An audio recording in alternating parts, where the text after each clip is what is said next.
دعائے مصطفیٰ ہے حضرت عمر، دعائے مصطفیٰ ہے حضرت عمر، خلیفہ دوسرا ہے حضرت عمر، خلیفہ دوسرا ہے حضرت عمر۔ امام عدل و حریت سیدنا عمر فاروق رضی اللہ تعالیٰ عنہ کے اسلام قبول کرنے کا واقعہ۔ حضور نبی کریم صلی اللہ علیہ وسلم نے جب نبوت کا اعلان کیا، اس وقت حضرت سیدنا عمر فاروق رضی اللہ تعالیٰ عنہ کی عمر مبارک تقریباً 27 برس تھی۔ حضور نبی کریم صلی اللہ علیہ وسلم نے جب توحید کی دعوت دی تو ابتداءً اس دعوت کو قبول کرنے سے آپ نے انکار کر دیا۔ حضور نبی کریم صلی اللہ علیہ وسلم نے اللہ کے حضور دعا فرمائی، الہی عمر بن خطاب یا عمر بن ہشام دونوں یا دونوں میں سے ایک کے ذریعے اسلام کو عزت عطا فرما۔ اللہ تعالیٰ نے رسول اللہ صلی اللہ علیہ وسلم کی دعا کو قبول فرمایا اور حضرت سیدنا عمر فاروق رضی اللہ تعالیٰ عنہ دائرہ اسلام میں داخل ہوئے۔ حضرت سیدنا عمر فاروق رضی اللہ تعالیٰ عنہ 40 مردوں اور 11 عورتوں کے بعد اسلام لے آئے۔ آپ رضی اللہ تعالیٰ عنہ کے اسلام قبول کرنے سے پہلے آپ کے بہنوئی حضرت سعید بن زید اور آپ کی بہن حضرت فاطمہ بنت خطاب بھی دائرہ اسلام میں داخل ہو چکے تھے، اور انہوں نے اپنے اسلام قبول کرنے کو خاندان کے دیگر لوگوں سے اور آپ رضی اللہ تعالیٰ عنہ سے چھپا رکھا تھا۔ اسی طرح آپ رضی اللہ تعالیٰ عنہ کے خاندان کے ایک اور شخص حضرت نعیم بن عبداللہ بھی اسلام قبول کر چکے تھے۔ حضرت سیدنا عمر فاروق رضی اللہ تعالیٰ عنہ اسلام قبول کرنے والوں کے ساتھ نہایت سختی سے پیش آتے۔ ایک دن آپ رضی اللہ تعالیٰ عنہ اسی کیفیت میں تلوار نیام سے نکالے جا رہے تھے۔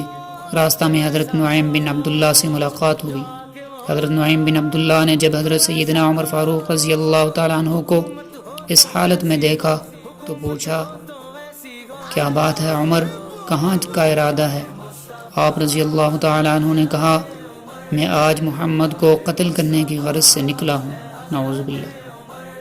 حضرت نعیم بن عبداللہ نے جب سنا تو فرمایا، عمر تمہیں تمہارا نفس دھوکہ دے رہا ہے، تم کیا سمجھتے ہو اگر تم نے محمد صلی اللہ علیہ وسلم کو قتل کر دیا تو بنی عبد مناف تمہیں چھوڑ دیں گے، تم زمین پر چلنے کے قابل نہیں رہو گے۔ حضور صلی اللہ علیہ وسلم کو قتل کرنے سے پہلے تم اپنے گھر کی خبر لو، تمہاری بہن اور بہنوئی اسلام قبول کر چکے ہیں اور انہوں نے حضور صلی اللہ علیہ وسلم کی پیروی اختیار کر لی ہے۔ حضرت سیدنا عمر فاروق رضی اللہ تعالیٰ عنہ نے جب حضرت نعیم بن عبداللہ کی بات سنی تو راستہ بدل کر اپنی بہن کے گھر روانہ ہو گئے۔ آپ رضی اللہ تعالیٰ عنہ کی بہن اور بہنوئی کے گھر اس وقت حضرت خباب رضی اللہ تعالیٰ عنہ موجود تھے، جو انہیں قرآن کریم کی سورہ طٰہٰ کی تعلیم دے رہے تھے۔ آپ رضی اللہ تعالیٰ عنہ کے قدموں کی آہٹ سن کر حضرت سعید بن زید نے حضرت خباب کو گھر کے ایک کونے میں چھپا دیا۔ حضرت سیدنا عمر فاروق رضی اللہ تعالیٰ عنہ گھر میں داخل ہوئے اور پوچھا، تم لوگ ابھی کیا پڑھ رہے تھے؟ حضرت فاطمہ بنت خطاب رضی اللہ عنہا نے کہا، کچھ بھی نہیں۔ آپ رضی اللہ تعالیٰ عنہ نے کہا، کیوں نہیں؟ میں نے خود اپنے کانوں سے تم دونوں کو کچھ پڑھتے سنا ہے، اور مجھے یہ بھی معلوم ہوا کہ تم دونوں محمد صلی اللہ علیہ وسلم کے دین کی پیروی اختیار کر چکے ہو۔ حضرت سیدنا عمر فاروق رضی اللہ تعالیٰ عنہ نے یہ کہتے ہی اپنے بہنوئی حضرت سعید بن زید رضی اللہ تعالیٰ عنہ کے منہ پر تھپڑ مارا۔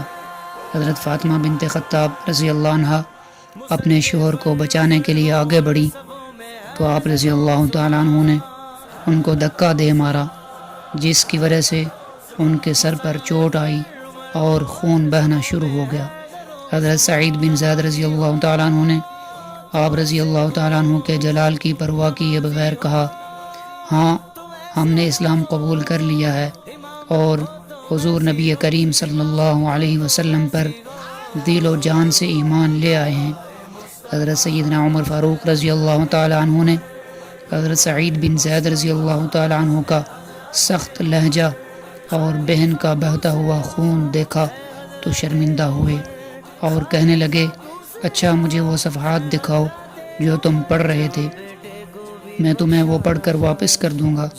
حضرت فاطمہ رضی اللہ تعالیٰ عنہ نے کہا، ان صفحات کو کوئی ناپاک شخص چھو نہیں سکتا، اس کے لیے پہلے تمہیں غسل کرنا ہوگا۔